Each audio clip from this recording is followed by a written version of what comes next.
Class of 2022. I have some good news and I have some bad news. And they're both the same. Your wishes might come true. Take, for example, your wish for me. You wanted me to do your commencement speech, and here I am. You're going to get a nice, long, boring, dull lecture about all things, probably Thomas Aquinas. I was thinking Thomas Aquinas. Everyone nods like, yeah, Thomas Aquinas, hooray. So, I mean, you've done it for 5 years. You should have known better. I mean, 5 years ago, I didn't have any gray hair. I'm hoping one day I'll get to read Richard's book. I'll probably go bald, but that's okay. So anyway, as I was thinking about 5 years ago, I remembered that it was always going to be Dr. Turley who would do the commencement speech on some kind of movie, who would point out the Christian themes.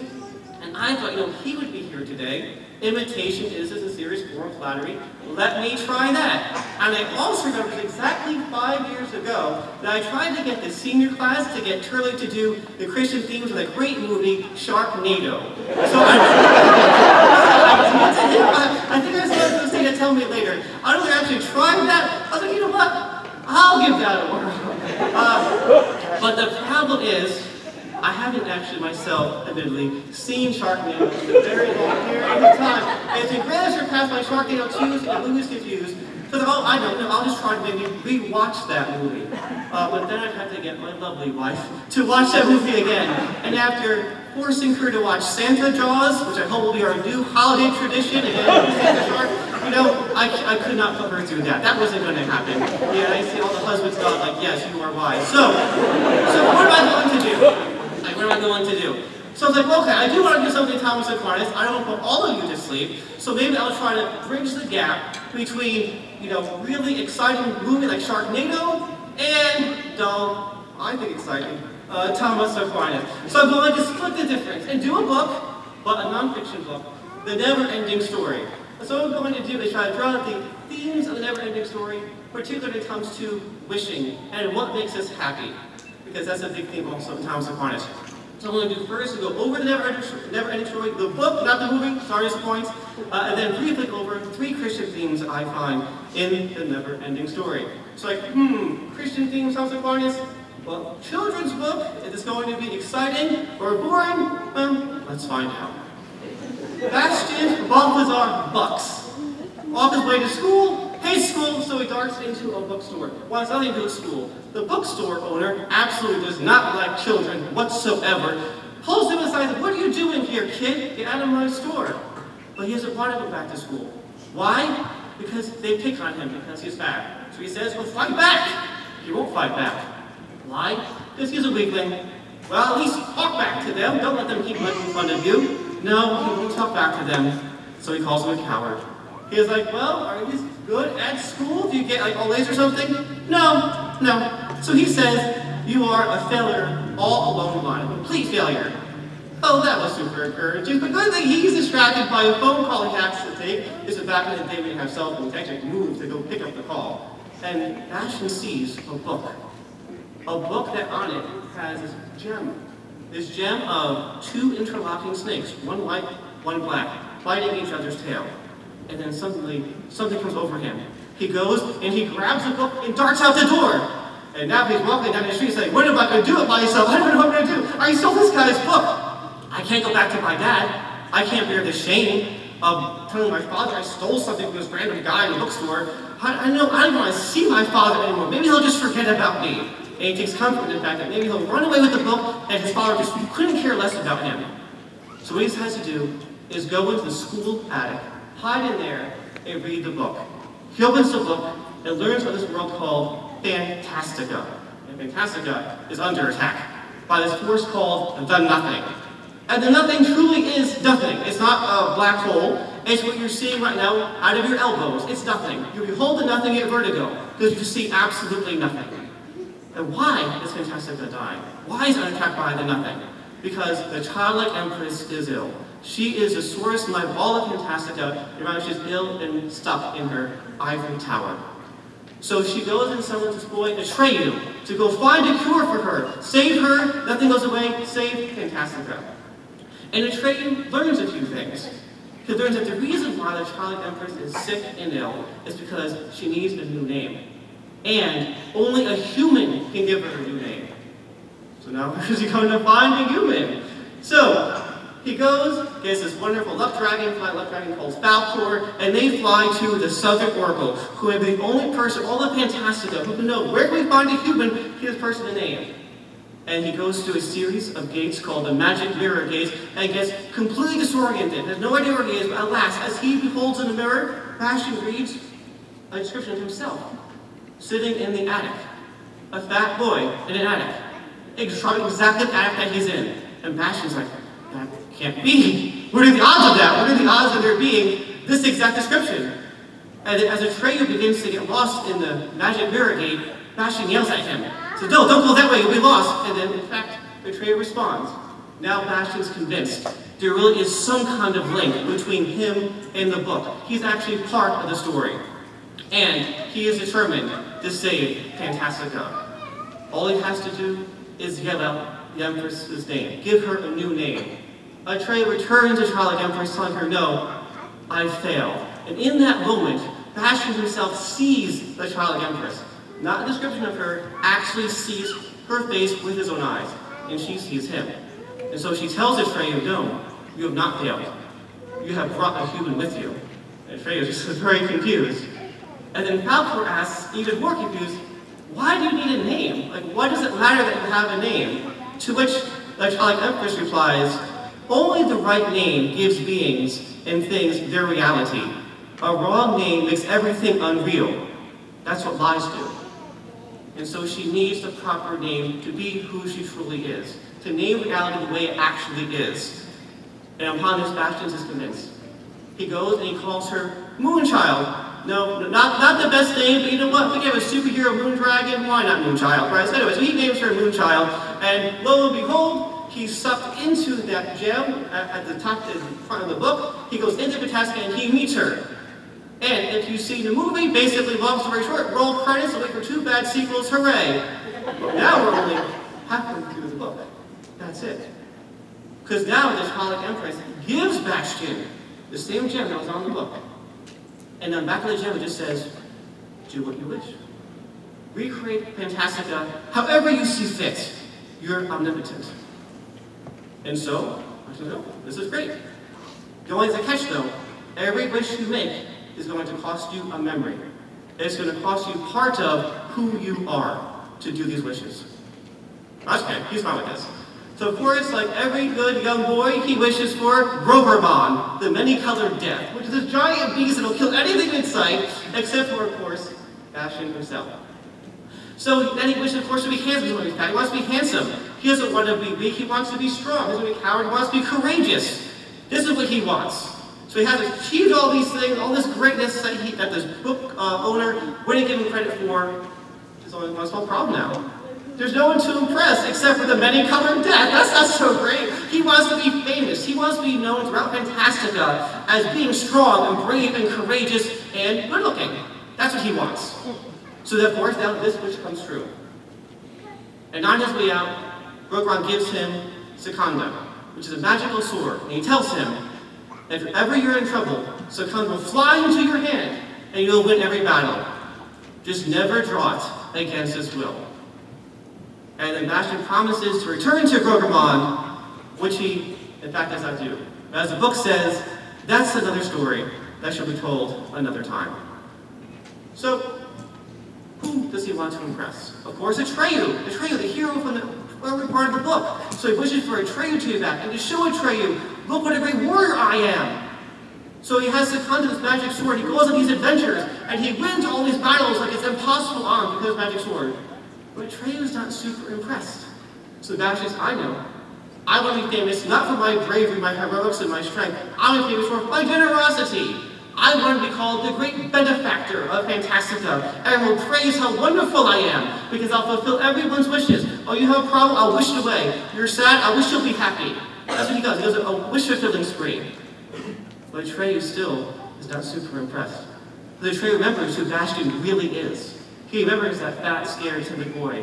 And he tells him, Bastion, you have to go home. You're losing your memories. This is destroying who you are. Bastion will have none of it. He doesn't want to go back. He doesn't care about his father, because he really thinks, everyone doesn't care about me. I'm happy here. This is who I am. So as he continues to fulfill all these wishes for all these people across Fantastica, he eventually gets, as you might imagine, an entourage.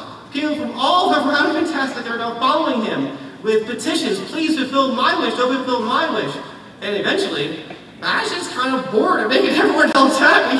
And so instead he has a new wish to burden. He doesn't want to be the great benefactor, he wants to be feared. He wants his will to be unquestioned. He's sick of doing all these kind things for all of the people. So he finds and thinks his rightful place is now in the ivory tower with the childlike empress herself. It turns out, she's not there. So now a new wish enters his mind. He wants power. He wants to be the new emperor of Fantastica. So he can do whatever he wants, and his will be utterly unquestioned by anyone. In fact, the whole entourage following him, of people wanting their wishes granted, he now wants them all to kiss his right foot, as he's coronated the emperor of Fantastica. But now Atreyu, it's rumored, is going to steal the gem. That magic gem that grants all of his wishes, he's going to steal that. Bastion can't believe it. Would Atreyu really do that to me? So he acquires magic gabelle, makes it invisible, he spies on Atreyu visibly, and sure enough, yes, Atreyu is going to steal the gem from him. And so Bastion has no choice but to banish Atreyu. But Atreyu comes back the next day and leads a rebel army against Bastion. So it's Bastion versus Atreyu, these huge armies in the ivory tower, and then, as he was warned, Bastion draws Secunda, the magic sword, against his will to strike Atreyu. The ivory tower is destroyed. Bastion's coronation is in ruin. Atreyu is wounded. And Bastion is so furious, he's going to go now and hunt down Atreyu, find out where he is, and make him pay for ruining his coronation to be emperor. In the process, he loses Gamel, the magic invisibility belt, but as the book says, that's the beginning of another story that shall be told another time. Now, as Bastion is looking for Atreyu, he comes upon this strange place that will be called the City of Emperors. He doesn't know what these people are doing, so he tries to talk to people who are there, saying, can you help me find where I am? I'm a little bit lost. No one will respond to him. Everyone is so obsessed with their own concerns, they can't think of anything else other than their concerns. And their concerns are utterly bizarre. One person just wants to take a mirror, put shaving cream on it, and shave a mirror. Another person is trying to put stamps on bubbles. So what is going on here? And then a monkey who's in charge of the City of Emperors tells them, oh, these are all previous people who tried to be emperors. They're out of wishes. They're out of memories. They can't do anything else. They are no longer capable of change, and they've gotten exactly what they wanted. This is their state. Now Bastion, on hearing this, is terrified. He knows he's low on wishes. He's very well aware he's been low on wishes, blowing through them. So, okay, what to do? He says, you know what? War is not the answer. I'm going to bury Secunda. Hopefully no one will find it. Of course someone does, but that's another story that shall be told another time. He really has to think, what do I want? Do I want to be emperor of all? No. I'm lonely. I want to be part of a community. This is what I really wish for. And of course, he has a gem. His wish comes true. And so he joins a group called the Wicker People. The Wicker People have no name. They simply refer to themselves as we. And Bastion quickly becomes part of that we. No names, no identity, everything is in harmony. But quickly, Bastion gets bored. Because there are no differences in the community. Everyone's exactly the same. And in fact, in a storm, a whole bunch of them die, and no one mourns. Because they say, none of us are missing. So they have harmony, but there's no love. And so Bastion realizes what he wants is to be loved. And to be loved including for who he really is, which means his weaknesses. He wants to be loved for who he is with his weaknesses. And of course, his wish comes true. And so he enters upon what's called the House of Change. And he encounters this woman who's a giant tree, who's a big mother figure. She goes and she cuddles him. She has him sleep in a crib.